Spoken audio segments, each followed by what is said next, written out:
حطي المكونات دي كلها اللي انت هتشوفيها دلوقتي معايا في الفيديو.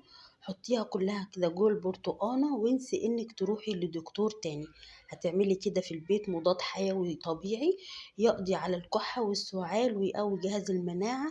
تابعي كده الفيديو للآخر علشان تستفيدي من الفكرة دي. وما تنسيش كده اللايك والكومنت والاشتراك في القناة لو انت أول مرة تشوفيني، وتصلي كده على النبي، ونبدأ بأول فكرة معانا في الفيديو. دايما كده البصل بيجي في وقت الشتاء كده وهو في التربو مخزنينه، تلاقيه كده زي ما يكون مكبوب عليه ميه او مبلول ميه كده. علشان طبعا نتفادى الموضوع ده بنجيب معلقه صغيره كده من الكربونات او بيكربونات الصوديوم وترشيها عليها. الكربونات دي هتسحب لك كل الرطوبه الموجوده عندك في البصل، وتخليه كده ناشف كويس معاكي. ننتقل بعد كده للفكرة اللي بعدها. عندك كده منظم التلاجة حاطة فيه الخضار بتاعك، وخايفة ان الخضار مثلا يدبل كده او يكرمش او تحصل فيه كده حاجة. هتجيبي كده اسهل طريقة عندك هو في التلاجة زي ما هو كده. هتجيبي كده مناديل مطبخ او اي مناديل عندك او حتى قطن عادي كده نضيف. هتجيبيه كده وتعمليه كور صغيرة كده وتحطيه في قلب المنظم كده بتاع التلاجة. اهو زي ما انت شايفه بالشكل ده. تحطي كده كام قطعه كده من المناديل في المنظم وسط كده الخضار. هيمتصلك كل الرطوبه وكل الميه، وكمان المصفى هتنزل الميه الموجوده، مش هتخزن الميه تحت الخضار.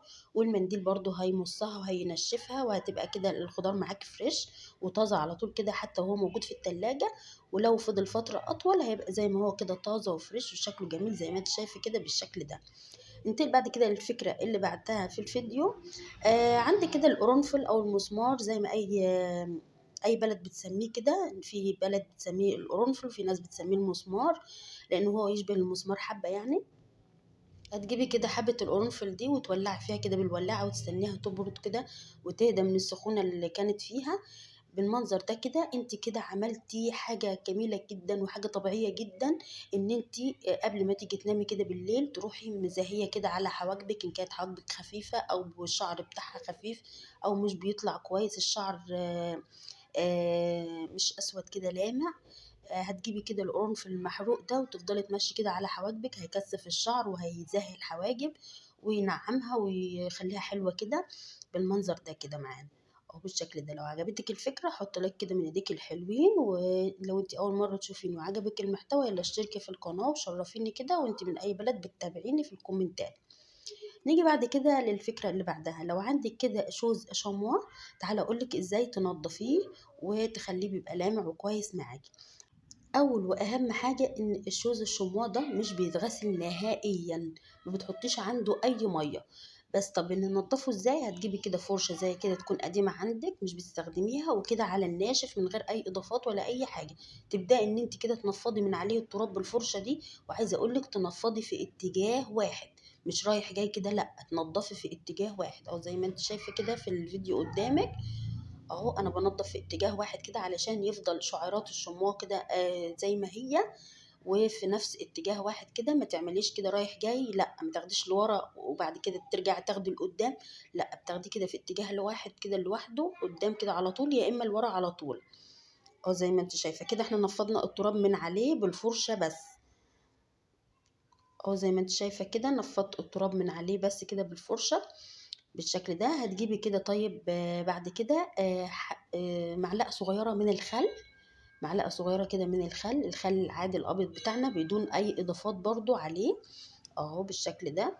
هتغمزي كده الفرشة كده بالشكل ده في الخل. والخل هنا طبعا بيقوم بدوره ان هو بيحافظ على لون الشمواه كده، ما بيبهتش لونه او بيتغير وبيحافظ عليه. طبعا مش بنحط له اي مسحوق ولا بريل ولا اي حاجه من الحاجات دي، هو الخل بس كده بالتنظيف اللي على الناشف قبل ما تحط الخل عليه وبيبقى معاكي زي الفل. ولا بتستخدمي حتى مناديل ولا اي حاجه عليه خالص، لان الشموع ده حساس.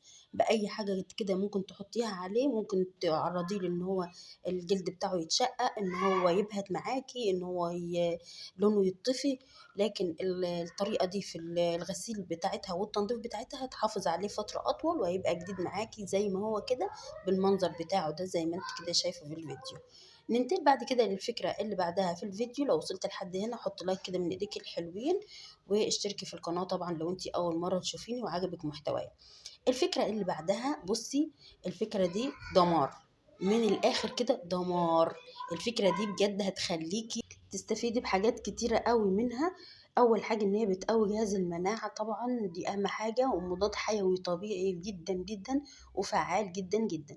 هتجيبي كده البرتقانية كده تغسليها كويس طبعا من بره، وتبدأي ان انت تفتحي كده، تاخدي جزء كده منها من فوق، وتجيبي كده شوكة، وتبدأي ان انت تطلعي شوية كده من عصير برتقان زي ما انت شفتي في المج كده الصغير. هتجيبي بعد كده معلقتين عسل. المكونات اللي انا بقولها لك دي حطيها كده اهو كلها، بجد هتلاقي نتيجة فعالة جدا والله.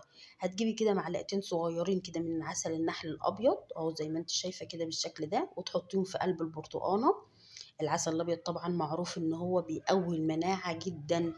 بعد كده هتجيبي عصرة كده نص ليمونة حلوة وبالشكل ده، ليمون برضو مضاد حيوي فعال جميل، هتحوشي كده اي بذور منه وقعت. وبعد كده هتجيبي حبة صغيرة جدا على طرف المعلقة من الجنزبيل البودرة. وبعد كده هتجيبي فصين توم تقطعيهم كده شرايح، طبعا معروف ده المضاد الحيوي القاتل، مضاد الحيوي القاتل. هتقلبي كده المكونات دي كلها كده مع بعضها في البرتقانة اهو بالشكل ده، وتغطيها، هتغطيها كده وتسيبيها ليلة كاملة متكاملة كده بالشكل ده في المطبخ عندك. بعد كده ما سيبناها ليلة كاملة كده، باتت معانا ليلة كاملة، هتجيبي كده المضرب بتاعك، طبعا هتبدأي ان انت تنزلي كل العصارة اللي موجودة في البرتقال.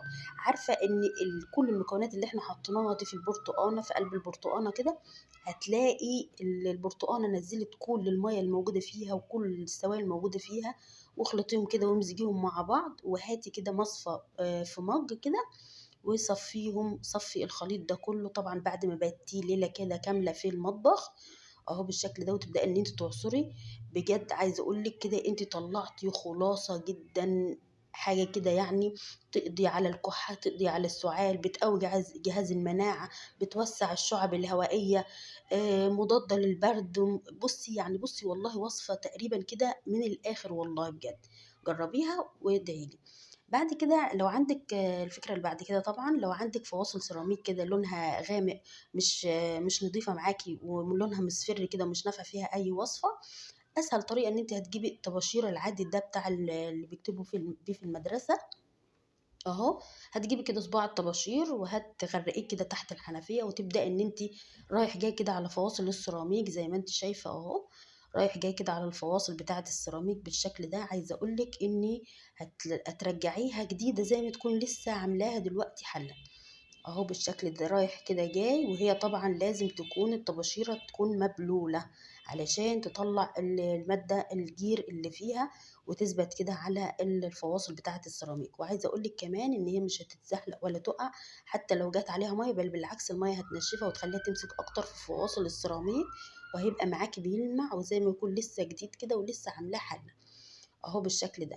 كده يا حبيبي الافكار تكون خلصت والفيديو يكون خلص، اتمنى الافكار تكون عجبتكم والفيديو يكون عجبكم، وابقى ضيفه خفيفه عليكم. واشتركوا في القناه لو انت اول مره تشوفيني، ودعوه كومنت حلوه كده منك يوصل لقلبي يفرحني ويشجعني. وما تنسوش تضغطوا على